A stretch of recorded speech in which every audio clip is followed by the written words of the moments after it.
ನಮಸ್ಕಾರ ಎಲ್ಲರಿಗೂ. ಇವತ್ತಿನ ವಿಶೇಷ ಏನಂದ್ರೆ, ನಿನ್ನೆ ಬಂದ್ಬಿಟ್ಟು ನಿರ್ಮಾಪಕರಾದ ಸೌಂದರ್ಯ ಜಗದೀಶ್ ಅವರು ನೇಣಿಗೆ ಶರಣಾಗಿ ಸಾವನ್ನಪ್ಪಿದ್ದಾರೆ. ಬಟ್ ಅದಕ್ಕಿಂತ ಮುಂಚೆ ಅವರಿಗೆ ಮನೆಯವ್ರಿಗೆ ಗೊತ್ತಾಗಿತ್ತಂತೆ ಅವರು ನೇಣು ಹಾಕೋತಾ ಇದ್ದಾರೆ ಅಂದ್ಬಿಟ್ಟು.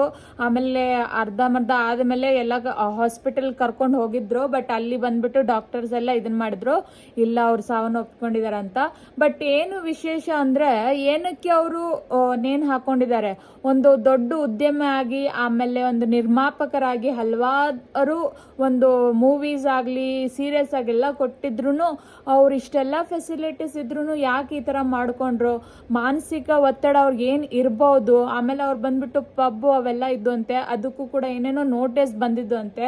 ಬಟ್ ಏನೋ ಇರಲಿ, ಲೈಫಲ್ಲಿ ಎಲ್ಲರೂ ಅವ್ರ ಮನೇಲಿದ್ದಾರೆ, ಮಗಳು ಮಗ ಆಮೇಲೆ ಹೆಂಡತಿ ಎಲ್ಲರೂ ಇದ್ದಾರೆ, ಅವ್ರ ಹತ್ರ ಹಂಚ್ಕೋಬೇಕು.